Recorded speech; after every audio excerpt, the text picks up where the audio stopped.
Hello! So today, for my experiment, we're going to make this little light glow using only potatoes. And so how do we do that?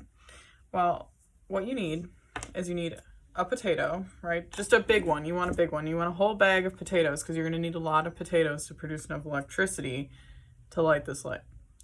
And then you're going to need a galvanized nail, which is, as you can see, it's kind of not shiny. That's what shows you that it's galvanized, which means that it's coated in zinc. And that's really important for this project. Then you're going to stab it in one end of the potato, right? Then you're going to take a penny, or you could use some of this copper wire, that works too. And then you're going to stab that in the end of the potato as well. So one end is the nail and the other end is the penny, right? And then you're going to need alligator clips. I have lots of them. I got them on Amazon. They were like a package of 30. I think it was like $11. You're going to need these alligator clips because these are going to connect to your potato. And so you're going to clip an alligator clip on one end of the potato. And then you're going to clip another one on the other end, on that penny end. There we go. That penny fell out, but it's freshly stabbed in there now. So you have, an alligator clip on each end, right? And so we're going to show, you're going to want the nail side, which is this red one that is attached to the nail. You're going to want that on the short end because there's two different sized tongs on this. There's a short end, which is right here, and then there's a long end, which is right here. So you're going to want that, this red clip, that's the zinc one. You're going to attach it to the short end. And then you're going to attach this green one, which is the penny end, to the long end, right? And so these are both going to be connected, right? And as you can see, nothing lit up.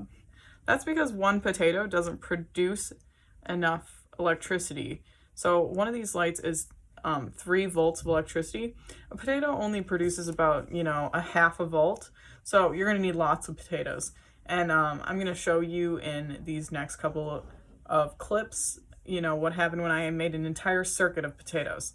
So yeah, we'll be right back when you see me put that together.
Alright, so that was my potato battery.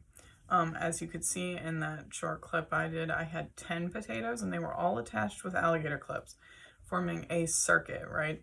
And as I showed earlier, one potato wasn't enough power to power one of those like tiny LED lights, right? It takes 3 volts and it took all 10 of those potatoes to produce enough light. And so how does this happen? Like, how can a potato like this, just a potato with a nail and a penny in it, how can that be as powerful as something like this? Well, this potato has a positive and a negative side. And if you know how batteries work, right? The battery has a negative on the top, this flat part, and then it has a positive part, right? That produces a current, right? And in a battery, when you attach it into something, that's going to run power through this negative part, through the positive part, and that forms a circuit. That circuit produces voltage. That voltage can make something light up, or it could power like a toy that you had or something.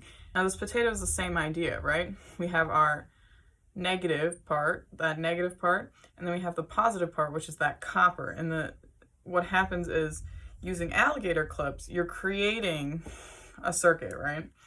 So the power is going to run through this negative part into the positive part, and then that's going to power this light. It's forming a circle, right? It runs through the negative to the positive, and what the potato is doing, what the potato is acting as, is basically in a battery, right? This is an alkaline battery. There's a fluid inside of it, and that acts as an electrolyte.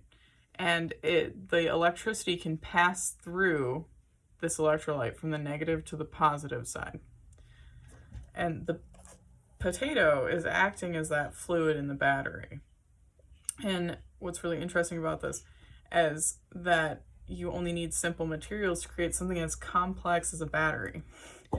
Of course, you need lots of potatoes to do this, but it's just a really cool thing because it's just like a battery, and you can power lights, you could power a light bulb, and all it takes is a nail, some copper, a potato, and some alligator clips.